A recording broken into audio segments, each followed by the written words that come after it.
السلام علیکم، بسم اللہ الرحمن الرحیم۔ آج میری ویڈیو کا عنوان ہے اسلام میں بہتان تراشی کی ممانعت۔ اگر کوئی کسی پاک دامن پر زنا کی تہمت لگائے، اس پر لازم ہے کہ وہ اس الزام کی تائید میں 4 گواہ پیش کرے جو گواہی دیں کہ انہوں نے اس عورت اور مرد کو زنا کی مکمل کیفیت میں دیکھا تھا۔ اگر وہ شخص ان شرائط کے مطابق گواہی دینے والے 4 گواہ پیش نہیں کر سکا تو الزام لگانے والے کو 80 کوڑوں کی سزا دی جائے گی۔ اس سزا کو قذف کی سزا کہتے ہیں اور یہ ان بنیادی حدوں میں شامل ہے جن کی سزا اللہ تعالیٰ نے متعین کر دی ہے۔ عرب میں یہ خرابی موجود تھی کہ بعض عورتوں کے متعدد مردوں سے ناجائز تعلقات ہوتے ہیں، وہ اپنے بچے کو ان میں سے کسی ایک کی طرف منسوب کر دیتے ہیں۔ نبی کریم صلی اللہ علیہ وسلم کو حکم دیا گیا کہ آپ کے پاس عورتیں مسلمان ہونے کے لیے آئیں تو آپ ان سے یہ بیعت لیا کریں۔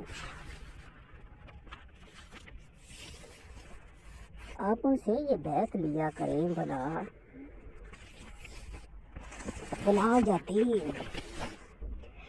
یاتینا ببہتانی یفترینہ بین ایدیہن وارجلہن، وہ بہتان نہیں باندھیں گی اپنے ہاتھوں اور پاؤں کے درمیان میں۔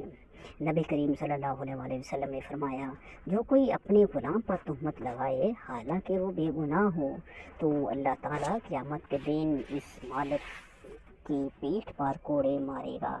نبی کریم صلی اللہ علیہ وسلم نے 7 ہلاک کرنے والی چیزوں سے پرہیز کرنے کا حکم دیا ہے۔ ان میں شرک، جادو، ناحق قتل، سود خوری، یتیم کا مال، ناجائز کھانا، جہاد سے بھاگنا، پاک دامن ایماندار اور برائی سے بے خبر عورتوں پر زنا کی تہمت لگانا۔ اسلام نہیں چاہتا کہ جنسی زندگی سے متعلق واقعات معاشرے کے اندر عام طور پر موضوع بحث بنے۔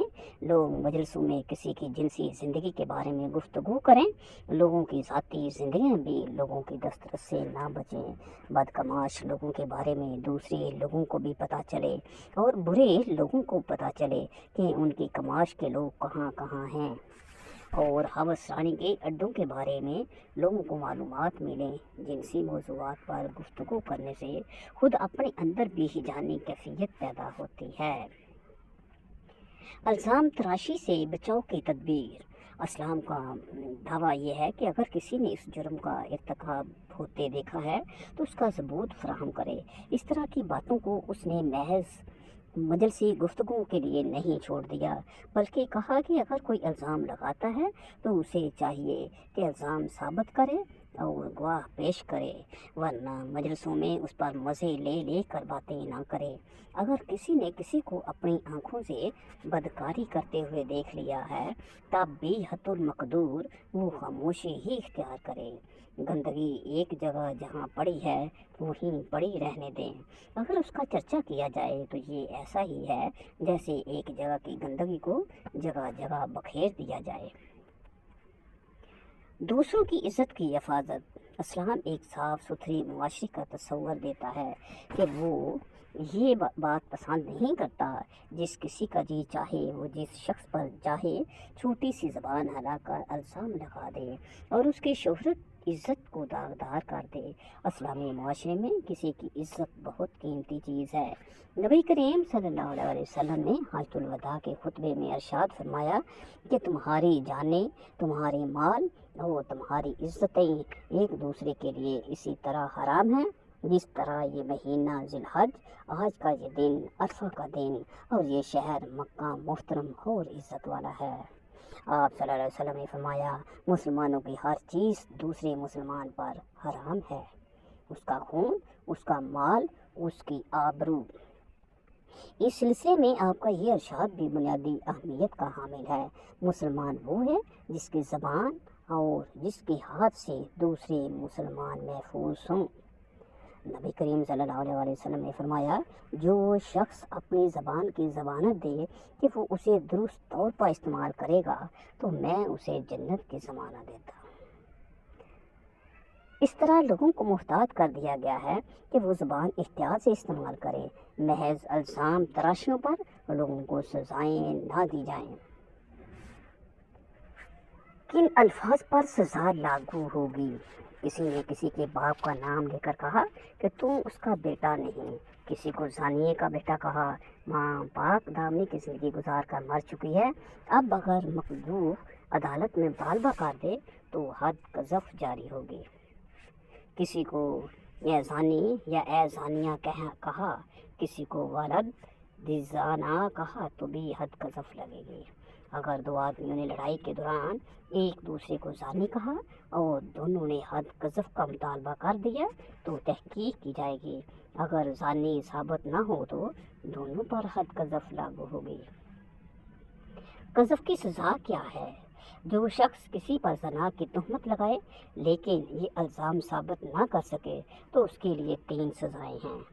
اسے 80 کوڑے مارنے جائیں، آئندہ کبھی بھی اس کی شہادت قبول نہیں کی جائے گی۔ الزام لگانے والا فاسق ہے، لیکن اگر وہ توبہ کر لے اور اپنی اصلاح کر لے تو اللہ بخشنے والا مہربان ہے۔ قذف کی سزا کی اطلاق کے لیے کچھ شرائط کی تکمیل ضروری ہے۔ کچھ شرائط کا تعلق قاذف یعنی کہ الزام لگانے والے کے ساتھ، کچھ کا مقذوف جس پر الزام لگایا گیا، اور کچھ شرائط کا تعلق فعل قذف کے ساتھ ہے۔ وہ شرائط جن کا تعلق قذف یعنی کہ فعل کے ساتھ ہے، الزام لگانے والے نے اس طرح کا الزام لگایا کہ اس نے جرم کی نوعیت کو اس انداز سے دیکھا کہ اس پر زنا کی حد لاگو ہو جائے۔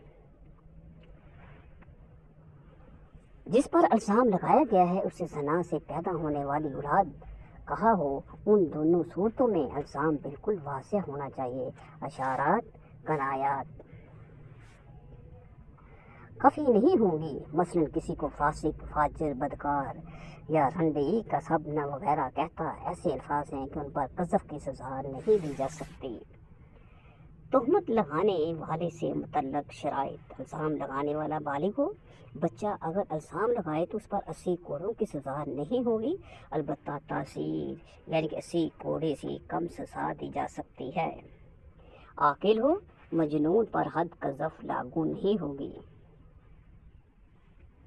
حرام نشے کے علاوہ کسی اور چیز سے اس نے نشہ کیا ہو، مثلا کلوروفارم وغیرہ سے نشہ کیا ہو اور اس حال میں الزام لگایا ہو تو قذف کی سزا نہیں دی جائے گی۔ جس پر قذف کی سزا لگائی جا رہی ہے وہ عاقل ہو، یعنی اس پر الزام یہ ہو کہ اس نے عقل کی موجودگی میں بدکاری کی تھی، اس کے مقابلے میں پاگل اور مجنون ہوتا ہے۔ اس پر سزا اس لیے نہیں کہ مجنون شریعت کی روح سے کسی قانون کے تابع نہیں ہوتا جسے مرفوع القلم کہتے ہیں۔ اگر ایک شخص نے کسی پر الزام لگایا اور اسے سزا دی گئی، سزا کے دوران یا سزا کے بعد وہ اسی شخص پر جتنی مرتبہ بھی الزام دہرائے گا اسے سزا صرف ایک ہی مرتبہ دی جائے گی۔ اگر ایک شخص بہت سے لوگوں پر الزام یعنی کہ تہمت لگائے اور الزام ثابت نہ ہو سکے تو اسے سزا ایک ہی مرتبہ دی جائے گی۔ ایسا نہیں کہ جتنے بندوں پر الزام لگایا اتنی سزائیں دی جائیں، لیکن اگر وہ جماعت پر نیا الزام عائد کرے اور ثابت نہ کر سکے تو پھر نئی سزا دی جائے گی۔ قذف کی سزا پانے کے بعد توبہ کا اثر: الا الذین تابوا من بعد ذلک واصلحوا، مگر وہ لوگ جنہوں نے اپنے اس فعل سے توبہ کر لی اور اپنے طرز عمل کی اصلاح کر لی تو اللہ تعالیٰ بے شک بڑا بخشنے والا اور مہربان ہے۔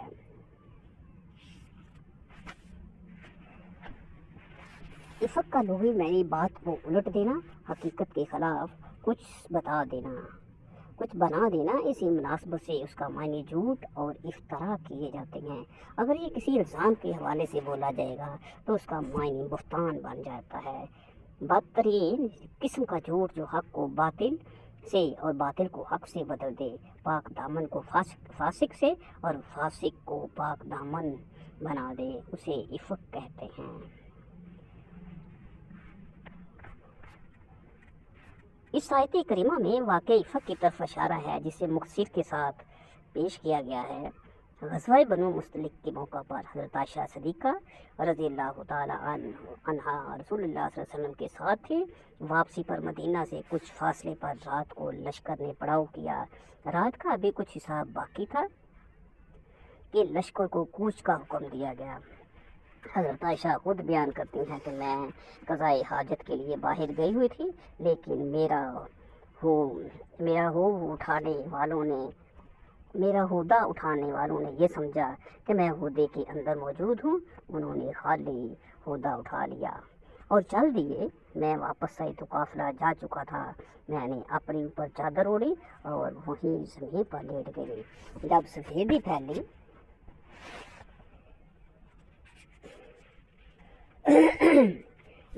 پھیلی تو ایک صحابی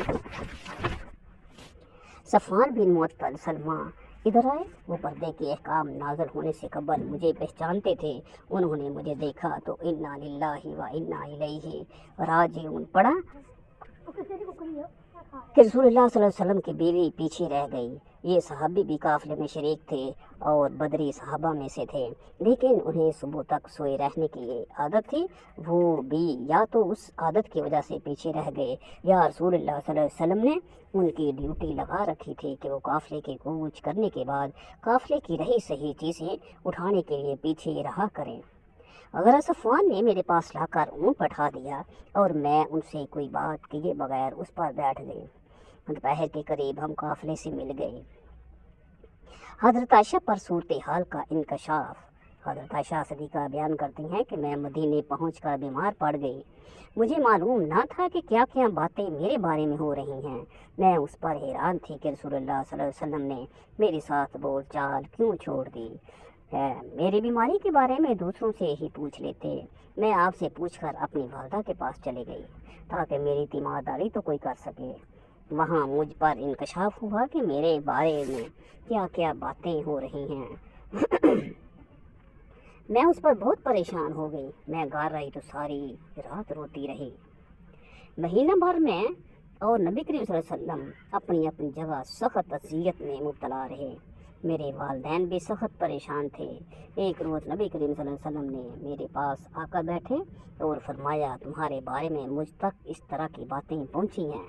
اگر تم بے گناہ ہو تو اللہ تمہاری بے گناہی کو ظاہر فرما دیں گے، اور اگر تم اس گناہ میں مبتلا ہوئی تو اللہ سے توبہ کرو، معافی مانگو۔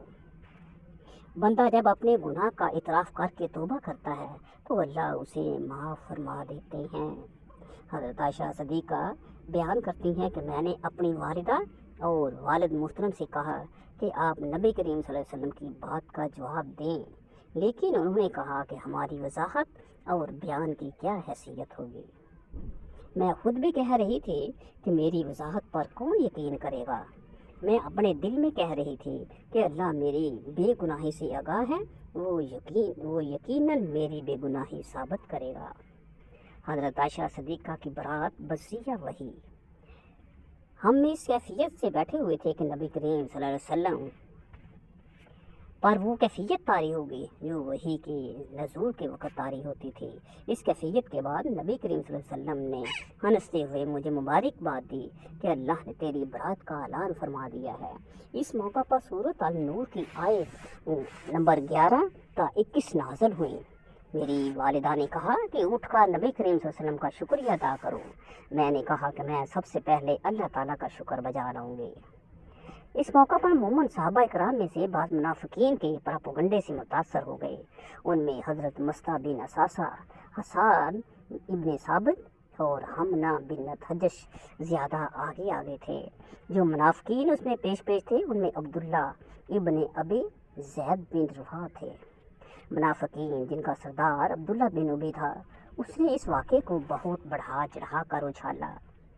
منافقین حضرت عائشہ صدیقہ کے کردار کے بارے میں زبان درازی کرنے لگے۔